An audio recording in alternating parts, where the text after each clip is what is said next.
So, Adam, you're now in Durban. That's a hell of a long way from England. So, how's that sort of feeling? And try and describe it if you can. Yeah, it's just a continuation of the long journey, and really good to have arrived in South Africa. I've got lots of associations with South Africa, so yeah, it was very special getting here. Yeah, exactly. Okay, and so do you think the MGR is delivering, what you expected from the beginning, like when you started building the boat and all the rest of it, in terms of the challenge and dimension, or is it, how do you think that's, matching up?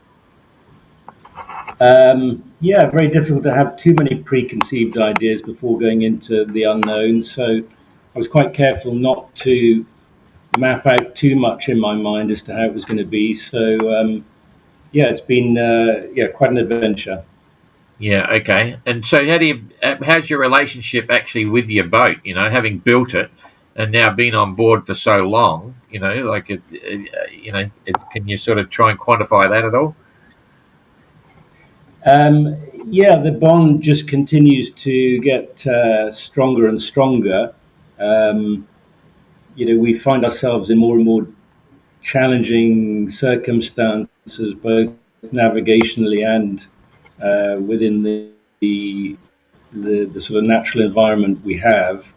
Um, and it's been a very special, if you can have a bond with a bit of wood, it's been a pretty special bond, which continues to get stronger, and will be a real wrench when I part company. Yeah, exactly. And what about the health aspects? Like, everyone seems to be looking a lot healthier than they started. Maybe probably losing a bit of weight, but how do you feel that? You feel, yeah. Just try and describe it. Um, yeah, I've had other than problems at the beginning where I had some issues with my ribs. It's all been pretty small time stuff since then.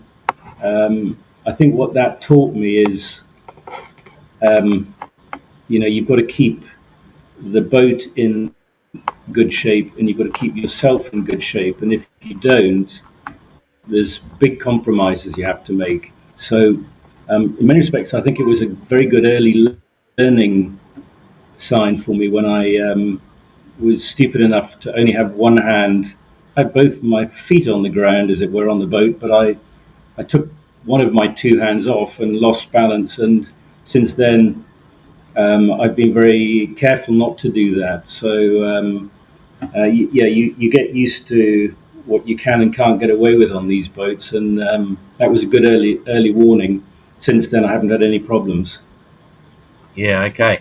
So, this leg was obviously had a lot more dimensions, a lot more challenges, different things to cope with. Did you, try and give us an impression of that? Like, did you enjoy the extra challenges, with the currents and bits and pieces? Um, because it was different. Yeah, I did enjoy it. I think it was a much more interesting leg. I set out from Mauritius with the expectation that we would be more likely to take 3 weeks than 2 weeks. We ended up taking 2 weeks, so that just made the whole passage much more manageable.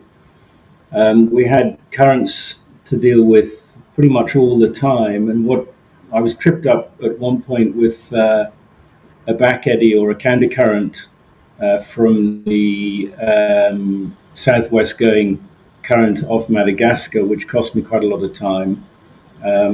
I wasn't expecting that. I'm used to countercurrents on tidal currents sailing around the UK, but not countercurrents from ocean currents. So that was an eye opener. Cost me a little bit. Um, I think having the fleet together was a nice dynamic. We were able to communicate by VHF quite a lot amongst each other, share stories and share notices about vessels, and were able to hear um, our fellow sailors talking about potential collisions with vessels, which sometimes gave us good heads up to watch out for what was about to come. So it was very different. Um, we didn't have straightforward trade wind sailing, and we had to be very cautious about looking ahead all the time. A lot of shipping, particularly around Madagascar. But I guess we'd all had plenty of miles under our belt by then, so it was always a passage I was looking forward to, and it delivered. Yeah. And what about your sales? That was a real shock to see you tear your main going down to Port Louis. So how are they? Oh, how are they looking at the moment? We just lost you there for a minute. Yeah, back again. Yeah, I've had them at a sailmaker again since coming to Durban, and they've actually just been put at my boat. I'm about to go down to check them out now. But yeah, it was a real wobble for me because having just had them at the sailmaker in Mauritius, we had a 2-hour passage just to get down to the start line, and I did a very small controlled jibe, and then had some quite big rips in the third reef area again, and really had actually considered that this was going to be a forced delay for me because the sailmaker was closed until Monday, so that was 2 days away. So I was pretty convinced that I was going to be stuck in Port Louis for a couple of days. But what was perhaps one of the most special moments for me in the whole journey so far has been I arrived in Port Louis, took my mainsail off in quite a state, both sail and myself, and got it on shore. Was then picked up by Jacob, who told me, just follow me and this is what you do for customs. Three of the others picked my mainsail up. By the time I'd finished customs, my mainsail had been repaired by three fellow sailors in the fleet, and I think it really typified what's going on here. So yeah, I was really touched by that, and made it possible then for me to leave with the rest of the fleet. Yeah, I must admit, when I saw the photos of the patches, I thought, jeepers, it's a tricky one to set off in this particular leg like that, but it all worked. So yeah, pretty amazing, eh? Okay, Yeah. so if that was the highlight, what do you reckon is the toughest part about so far getting from basically from Portugal all the way to Durban? What do you think is the biggest challenge? Is it budgets? Is it timeline? Is it missing family? Whatever. I think it's probably, as you can imagine, in a race like this, there's significant uh, issues within the notice of race that we have to adhere to. Yeah, And given that it's an inaugural mini globe race, quite understandably, there's some changes to that has to be made during the passages. And I think we all, or certainly I, uh, find change quite difficult. You've got testing passages, and then when there's a change made or an adjustment made, I think I probably found that more difficult, just fitting in within the notice of race criteria rather than the actual sailing itself. yeah. No, fair enough. And so, if you, I mean, I'll come to it now because it's partly irrelevant. If there was one thing you could change, if you had a magic wand about the notice of race or the event, what do you think it would be? What's the Um, I think there's perhaps two things. I think the position of the finishing lines, I think, has been a challenge that, having gone through a long, grueling passage, has created further stress and potential safety hazards that maybe we could have done without. Um, to me, it's more about sailing long distances and crossing oceans as opposed to getting around tight waypoints to get through a finish line. So I think that's been a challenge for me, and also the requirement to publicise the race via leak cloths and flags prior to the finish line is something that I've struggled with over the course of the race too. Yeah, yep, okay. And so you're obviously an inspiration to a lot of people. How do you feel about that? Because I mean, part of the reason a lot of people are doing the MGR is because they've been inspired by other people in the past. So now you and others are an inspiration to people. What's your feeling on that? we're in a bit of a bubble here, and I think it's difficult to comprehend that. It doesn't get really properly become a reality until we get to the finish line as to what we've done. So at the moment, we're really just one step in front of the other. But if we are inspiring, and if we are encouraging people to look at long distance sailing, then I would put myself forward as somebody who started sailing just 7 or 8 years ago, has never built a boat or anything more than put a shelf up in his house. So from 7 or 8 years ago, I now find myself having sailed 3/4 of the way around the world single-handed, as a 62-year-old. And I guess I would say I hope that I would inspire other people of a similar profile, male or female, 50s or 60s or 70s or 40s, to say these things are possible. And I'm delighted I set out on this challenge, and I'm determined to get to the end of it. Yeah, yeah. And so, with the in that context, in terms of the 580, is there something that you would change, or something that you could think of that might make the boat better, or whatever? You know what I mean? Like from your experience so far. I don't know. I'm probably not best qualified to answer that. I'm not a boat designer, or have perhaps the knowledge that some of the other sailors do about this. So I just continue to be impressed with the boat, in terms of its ability to look after us in really very testing conditions. So I often think to myself on passage. If I was to have built it in a slightly different way, what would I have done? If there was a different suite of sails, what would I pick? I find it really difficult to come up with anything that I would want to change. Yeah, yeah. No, that's good to hear. And so moving right along to the situation now. I mean, you've had to look through the rescue services there, guys, and they've given advice on weather and where the ports are and so on. How are you feeling about the next challenge to Cape Town? Well, I haven't started looking at weather yet.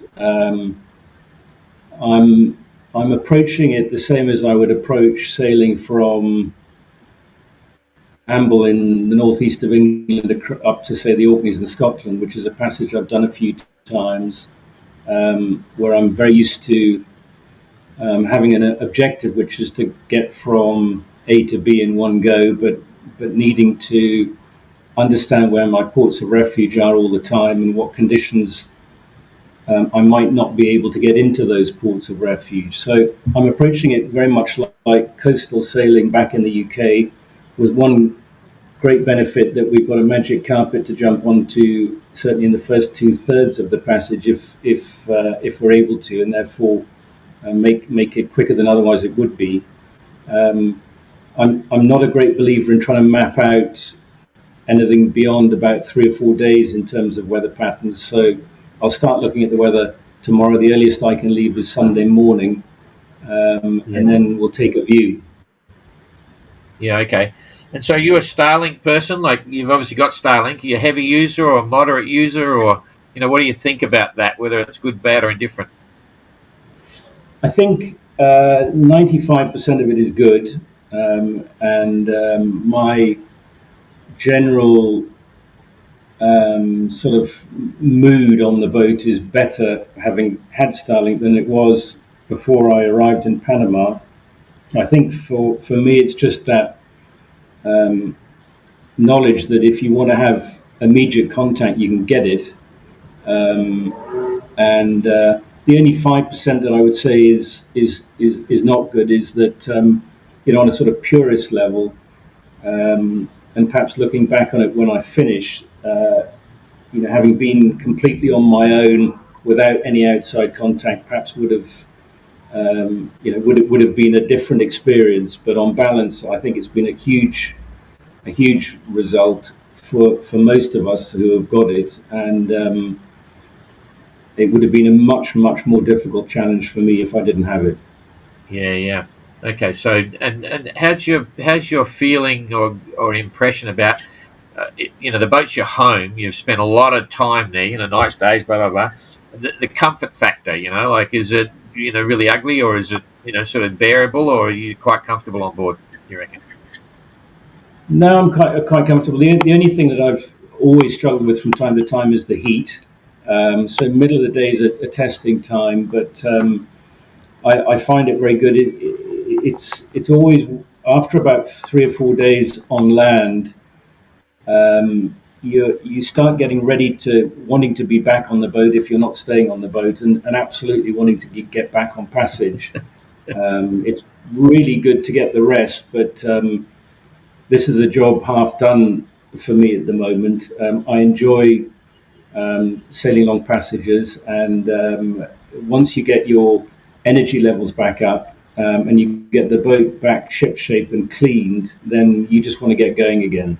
Yeah, exactly. So, and how do you think you'll feel when you get to Antigua? Like, have you thought beyond that? Like in terms of, yeah, simple as that.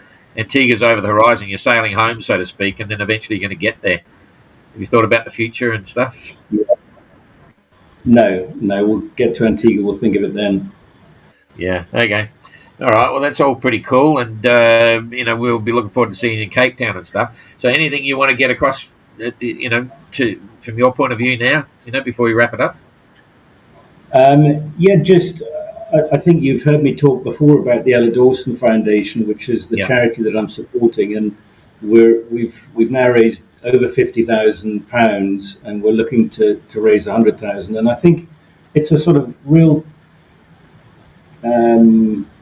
relationship that works both ways for me. I think working with the Ella Dawson Foundation is an inspiration for me, and when I might be struggling with energy or just feeling down, knowing that if I keep going, there's a much better chance of raising more money for the foundation, I think is a great thing. So that's an important part of my voyage. Yeah, it's interesting you say that, because it's been ever since we came up with it, because we looked at some aspects of what they're doing when they row across the Atlantic and stuff. And when we came up with the concept, we thought, should we make that part of the deal? And I must admit, it's coming back on the agenda that maybe we should, not as a situation where an entrant would have to get back or align with a charity and raise money, but certainly it's a interesting point that it is an opportunity, and it's back on the agenda. Maybe we might say, so we prefer, or we like, or you must align with a charity, to go on the way around, because it, interesting. You explain the extra dimension and feeling for you as an entrant, in the race, and it's might be a way of publicizing the cause. I lag a bit. Citran is our event partner, and I'm always so involved with everything. I don't push it as much as we should, but that's something for the future. We're just busy on a lot of things, but no excuses. But yeah, it is seriously on the agenda, so maybe that might be something for 29. Anyway, good job with that. Good to see it's all going well. And we'll look forward to see you Cape Town, touch wood, very soon. Yeah, absolutely. Yeah. All right. Thanks, Adam. Okay.